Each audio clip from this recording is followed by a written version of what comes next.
The first topic that we are going to discuss in obstetric is antiphospholipid antibody syndrome. Normally, the blood clotting occurs on the surface of platelets. Uh, the platelets contain phospholipids which are involved in the blood clotting process. What happens in the antiphospholipid antibody syndrome? In antiphospholipid antibody syndrome, antibodies are formed against these phospholipids which are involved in the blood clotting process.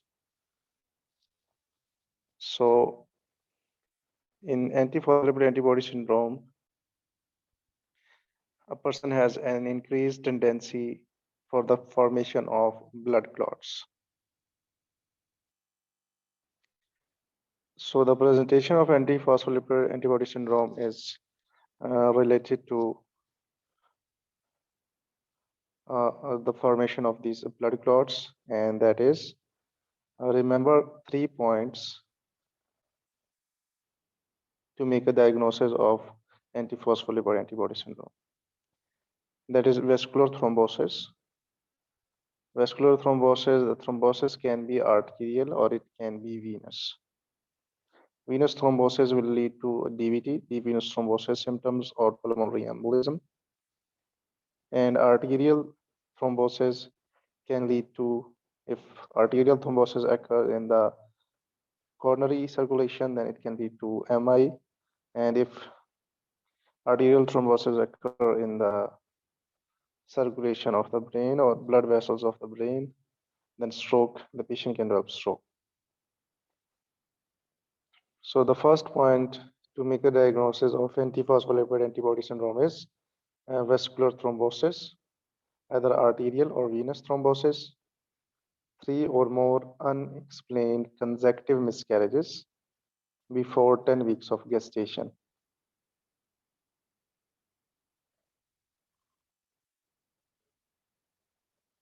So formation of these thromboses in the placenta or in the placental circulation can lead to the loss of or spontaneous loss of the fetus, which is known as miscarriage. So if there are 3 or more miscarriages before 10 weeks of gestation, along with arterial or venous thrombosis, then you will suspect antiphospholipid syndrome. Either this or either vascular thrombosis plus 1 or more second trimester miscarriage. So if the miscarriage is in the second trimester, then only 1 miscarriage along with vascular thrombosis will raise the suspicion of antiphospholipid antibody syndrome. While if the miscarriages are in the first trimester or before 10 weeks, then you need 3 or more unexplained consecutive miscarriages plus vascular thrombosis. So basically, in short, to suspect antiphospholipid antibody syndrome, you need 2 criteria. One is vascular thrombosis, either arterial or venous thrombosis, plus a history of recurrent miscarriages.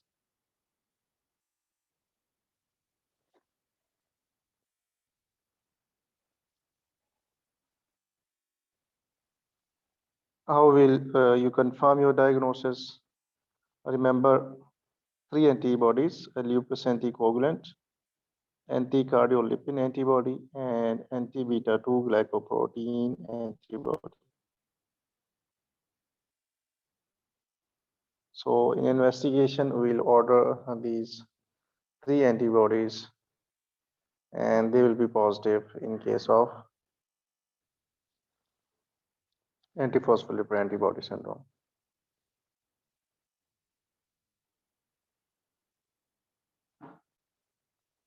The management of antiphospholipid antibody syndrome, as it is a state of high coagulation, so we need to give anticoagulant drugs, and whenever there is thrombosis, venous thrombosis, The drug that we give, the first choice is always direct acting oral anticoagulants. Or the second option that we have is warfarin. But remember that direct acting oral anticoagulants and warfarin, they are contraindicated in pregnancy. So the only option that we have for the management of antiphospholipid antibody syndrome is heparin and low dose aspirin.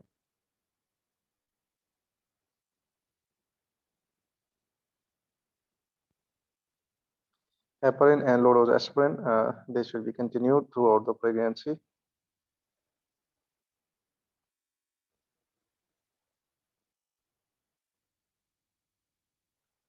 So any pregnant woman presents with features of DVT,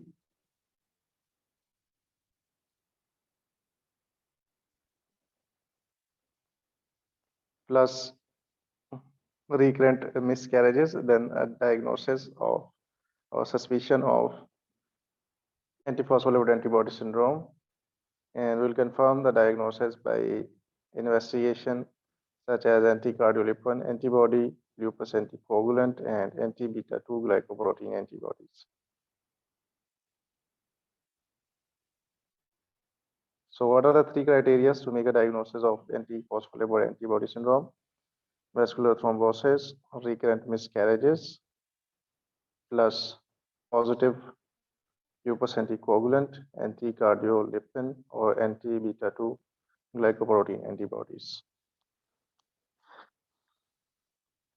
And the management of antiphospholipid anti-syndrome is heparin plus low dose aspirin that should be continued in throughout the pregnancy. Both direct acting oral anticoagulants and warfarin, they are contraindicated during pregnancy, so they cannot be used in pregnancy. That's why the only option that we have is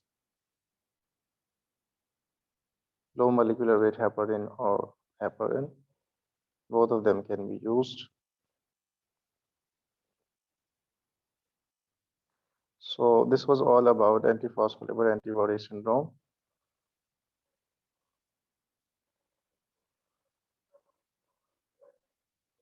Our next topic is Rhesus negative pregnancy.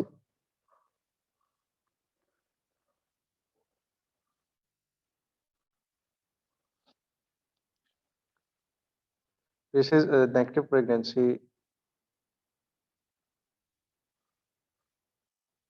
occurs when an Rh negative mother is pregnant with a Rh positive child.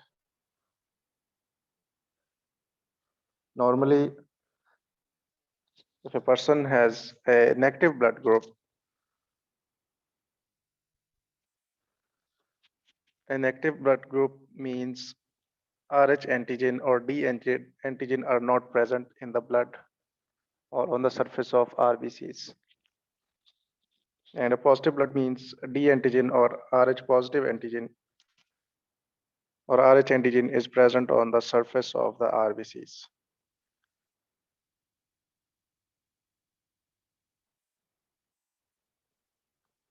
What happens because a Rh negative blood group does not have D antigen?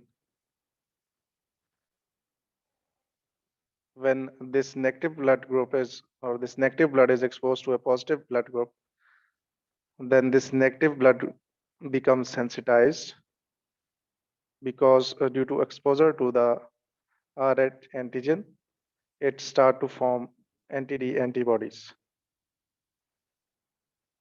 This process is known as sensitization of the negative blood. So what happened in Rh or Rhesus negative pregnancy? If a Rh negative mother is pregnant with a Rh positive child, a leak of fetal red blood cells. So the mother group blood group is Rh negative, which does not contain D antigen. and the child blood group is Rh positive, which contain D antigen. And the antibodies against the D antigens are anti-D antibodies. They are normally not present in the negative blood group person. In order to produce anti-D antibodies, a stimulation is required by the positive blood. So if a mother is Rh negative and she get pregnant with an Rh positive child, a leak of fetal red blood cells may occur in the third trimester or suddenly after the delivery. So the Rh positive blood of the child will cross the placenta and enter in the maternal circulation.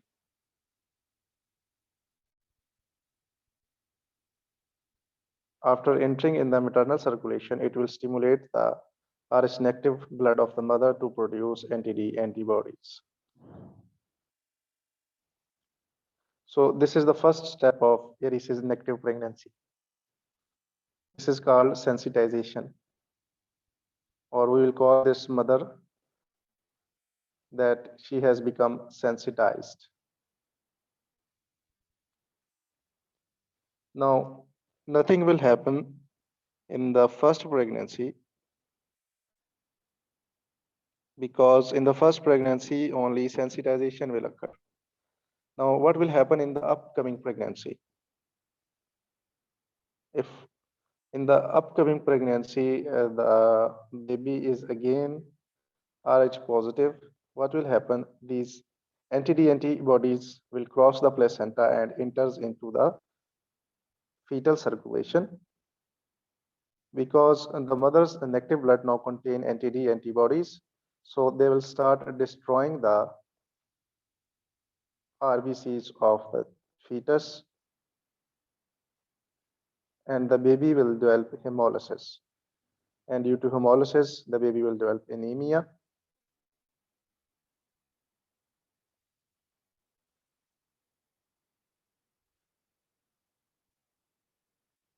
So basically in rhesus negative pregnancy, the mother's anti-D antibodies destroys the RBCs of the fetus, which will cause hemolysis. And due to excessive hemolysis, the baby will develop jaundice. And when this bilirubin or excessive bilirubin crosses the blood-brain barrier, it will result in damage to the brain, which is also known as kernicterus. And the baby, because of excessive hemolysis, the liver is dedicated to the formation of the RBCs. Remember that formation of RBCs in the fetus occur in the during fetal life occur in the liver. And because of excessive hemolysis, the liver is dedicated to the formation of the RBCs. It forget to form other things such as albumin. So because of low albumin, the baby will develop edema, which is known as hydrops fetalis.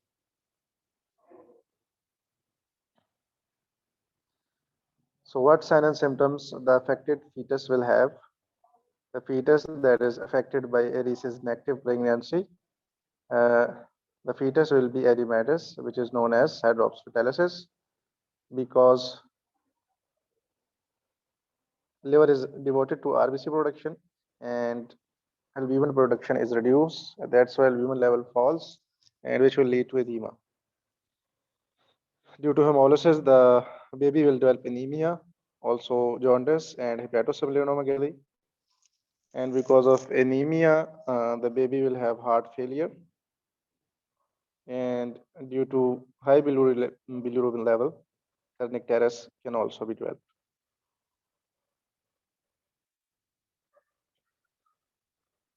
So all the problem is caused by anti-D antibodies that are formed in the mother, which lead to anemia, hemolysis or anemia, and excessive bilirubin level due to hemolysis. So the treatment of rhesus negative pregnancy is to treat anemia, we needed transfusions. Transfusion will correct anemia as well as it will remove the anti-D antibodies that are present in the fetus blood. And for the treatment of jaundice, we will use ultraviolet phototherapy.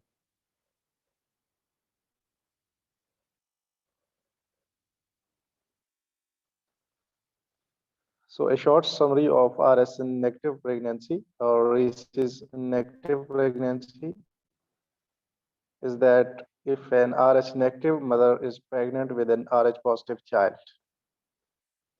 nothing will happen in the first pregnancy because in the first pregnancy only sensitization of the mother will occur. Sensitization is when the RH negative blood group is exposed to RH positive blood. When it is exposed to RH positive blood, it starts producing anti-D antibodies. So in the first pregnancy, nothing will happen to the fetus. While in the upcoming pregnancy, what will happen? These anti-D antibodies, which started to form in the mother blood, will cross the placenta and enters in the fetal circulation and start destroying the RBCs, and it will lead to hemolysis and jaundice.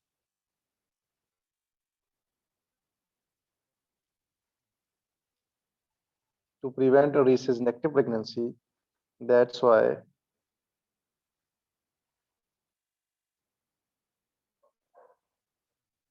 the mothers are given anti-D injection so that in the subsequent pregnancies, the complications can be avoided.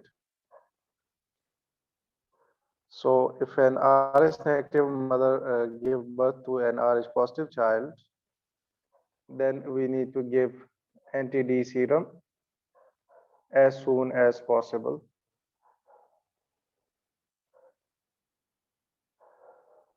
It can be given up to 72 hours after childbirth.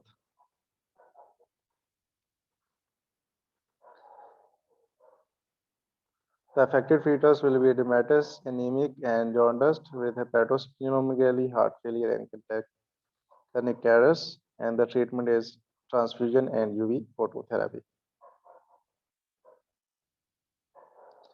Is it clear, everyone, up to this point? Is there any question?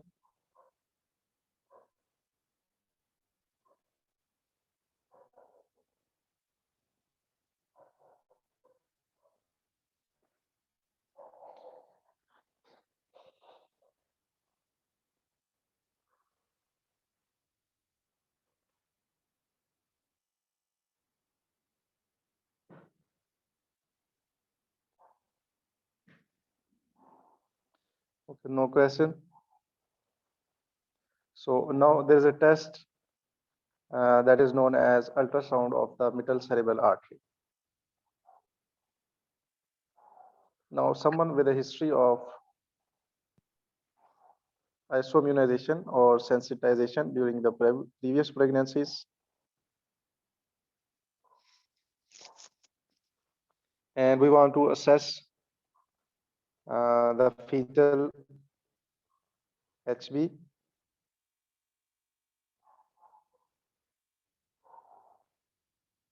or we want to diagnose anemia in a fetus in a woman who has a history of isoimmunization or sensitization during her previous pregnancies, then which test is used to make a diagnosis of or to make an assessment if the fetal HB is low or high?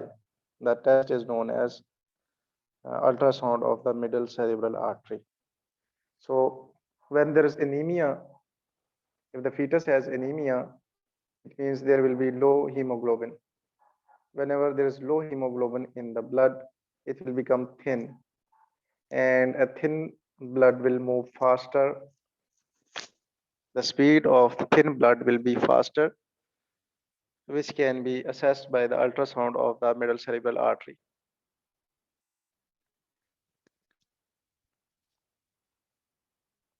So if in the questions they ask about if this kind of scenario is given in the exam, that a pregnant mother with an Rh negative has been found to have rhesus autoimmunization anti-D antibodies. So if a female has anti-D antibodies in her blood and she is pregnant with an Rh positive baby,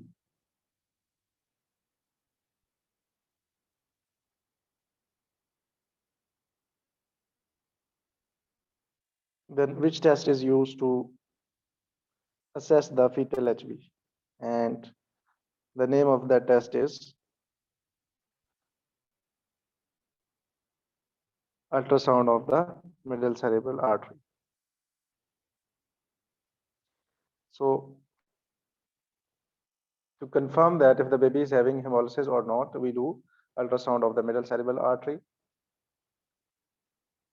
And if middle cerebral artery assessment is abnormal, or if ultrasound is abnormal, then we will take a blood sample from the fetal cord to quantify the HB. So in short, to know if anemia is present or not, we do middle cerebral artery ultrasound, which is a non-invasive procedure which checks the speed of the blood in the middle cerebral artery. And if anemia is confirmed on the ultrasound of the middle cerebral artery, then we need to take a fetal cord blood sample. Fetal cord blood sample will be sent to the laboratory to quantify the HB.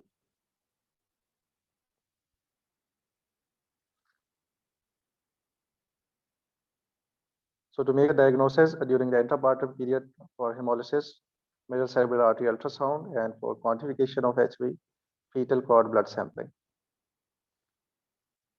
Is this point clear to everyone?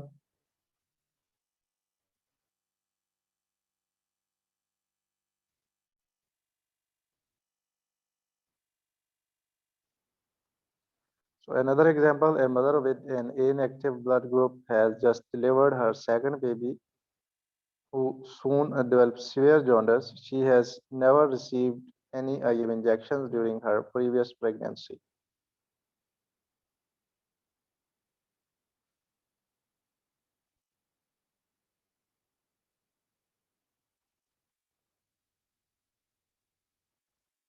Remember that Rh incompatibility or Rhesus negative pregnancy can cause jaundice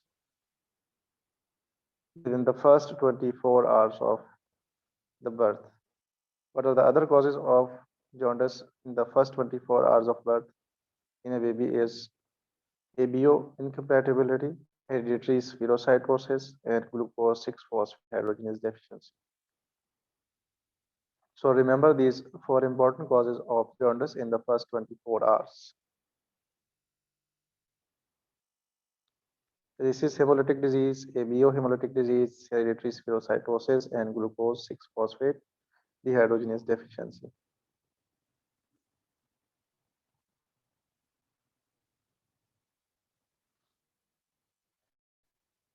How to prevent a Rhesus inactive pregnancy?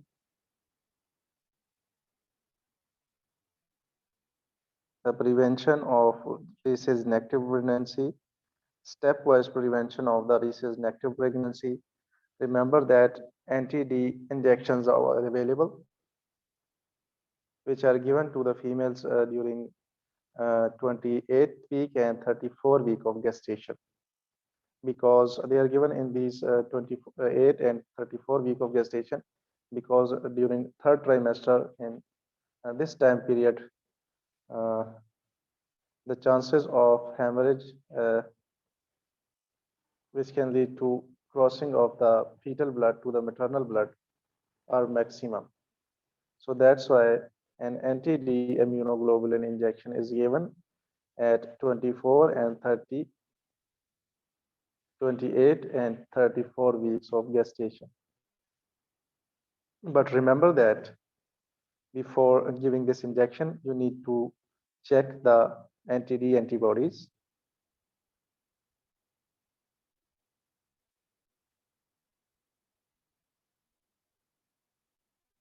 So the test for anti-D antibodies will be done before giving these injections.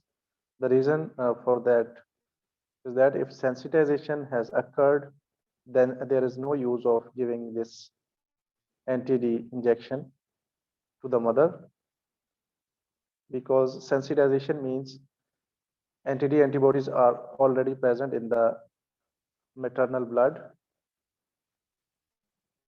and the maternal blood has already become sensitized.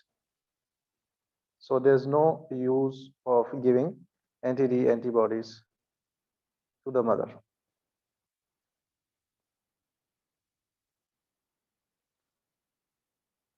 So in short, for the prevention of rhesus negative pregnancy,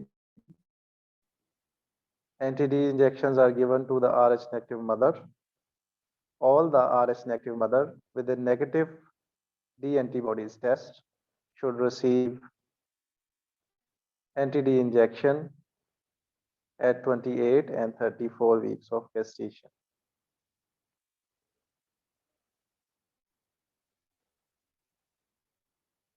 And all Rh negative mother should receive an additional injection of anti-D immunoglobulins within 72 hours or as soon as possible in the following situations.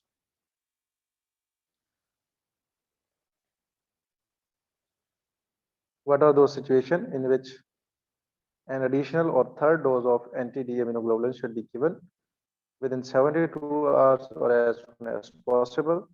These situations are delivery of an Rh positive infant, whether live or stillborn.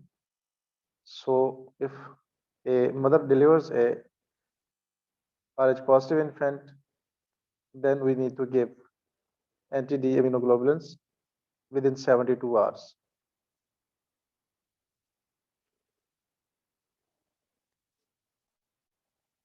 Female within a history of termination of pregnancy,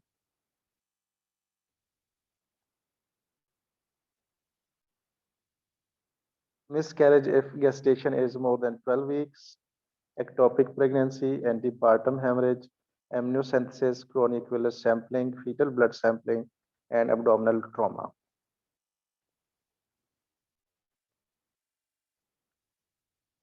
So two injections are must for every mother, Rh negative mother, with a negative test for D antibodies. And these two injections are given at 28 and 34 weeks. And an additional injection or third injection should be given as soon as possible or within 72 hours if a mother deliver an Rh positive infant or any termination of pregnancy or any miscarriage of above 12 weeks, ectopic pregnancy, antepartum hemorrhage, amniocentesis, chronic sampling, fetal blood sampling, because all these procedures can lead to mixing of the fetal blood with the maternal blood. That's why in these situations you need to give an additional injection of anti-D immunoglobulins.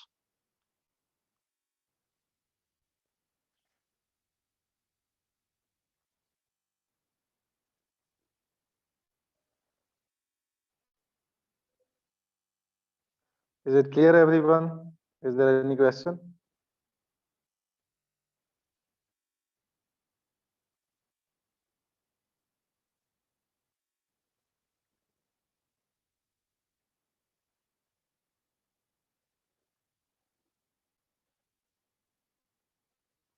No question?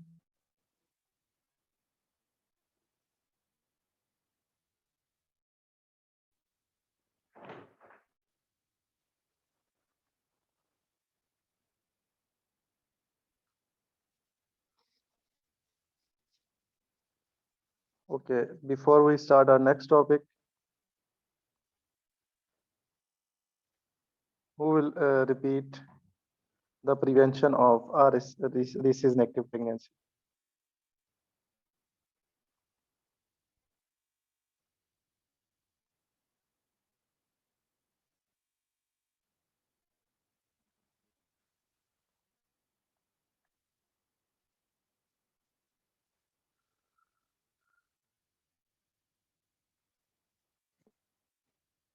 Anyone?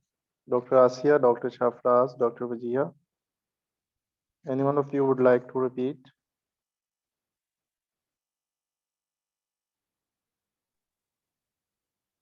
Antibody should be given within 72 hours of delivery of the RH negative baby. It's given to the mother, and Please, it can can you speak a little louder? it can be antibody is given within 72 hours of the birth of the baby, and it can be given up to 10 days.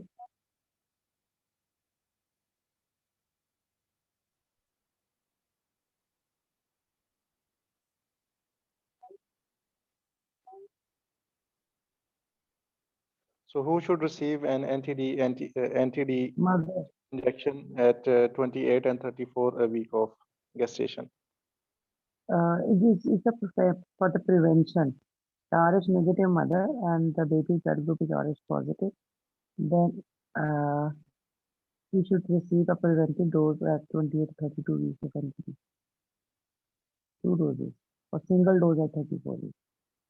So an RS negative mother with a negative test of anti-D antibodies. Yes. Doesn't matter if she has a history of delivering an RH positive baby or not. All the RH negative mother with a negative anti-D test should receive anti-D injection at 28 and 32 weeks of gestation. So this is the indication to give an injection of anti-D at 28 and 32. Now, which patients or under which scenarios a person should receive anti-D injection within 72 hours or as soon as possible?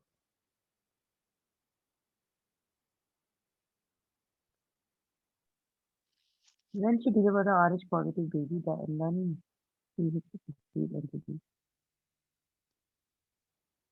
Yes, the one indication is when she delivered an RH positive baby. What are the other indications? If manual removal of the placenta, If there is any termination of pregnancy, if there is a history of miscarriage, if any procedure is done, such as chorionic villus sampling, amniocentesis,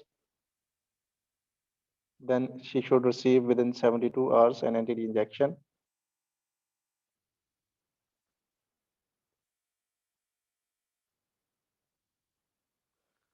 So our next topic is antepartum hemorrhage. Remember that bleeding beyond 24 weeks of gestation, bleeding beyond 24 weeks of gestation is known as antepartum hemorrhage. There are three important causes of antepartum hemorrhage: placenta previa, placental abruption, and uterine rupture. Three important causes of antepartum hemorrhage. Bleeding before 24 weeks of gestation is called miscarriage, and bleeding after 24 of gestation is called antepartum hemorrhage. And the causes of antepartum hemorrhage include placenta previa, placental abruption, and uterine rupture or uterus rupture. So, first of all, we will discuss placenta previa. What is placenta previa? Placenta previa is basically a placenta that lies in the lower segment of the uterus.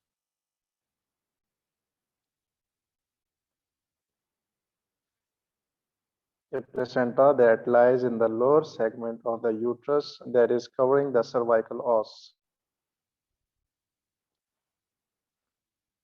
or obstructing the outflow tract. The presentation of placenta previa is that the patient will present to you with painless vaginal bleeding. And because there's a mass or there's a structure in the way of the fetus, so the lie of the fetus will be abnormal. the fetal will lie in a transverse direction and not upside down. So these are the two important points to suspect placenta previa. If a female present to you with painless vaginal bleeding after 24 weeks of gestation, then you will suspect placenta previa. How you will confirm your diagnosis? The diagnosis of placenta previa is confirmed by a transvaginal ultrasound.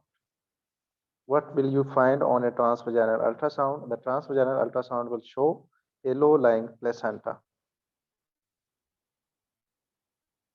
What is the management of placenta previa?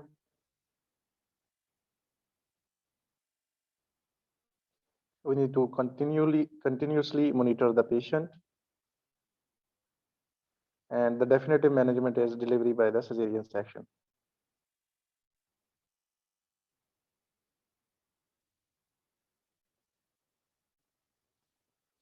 Here's a diagram. Normally, the placenta is high-lying, like in this diagram. Due to high-lying placenta, the cervical os is not obstructed. But you can see that if the placenta is low-lying, like in this diagram, the internal os is covered by the placenta, so it's obstructing the internal os, and it can lead to painless vaginal bleeding.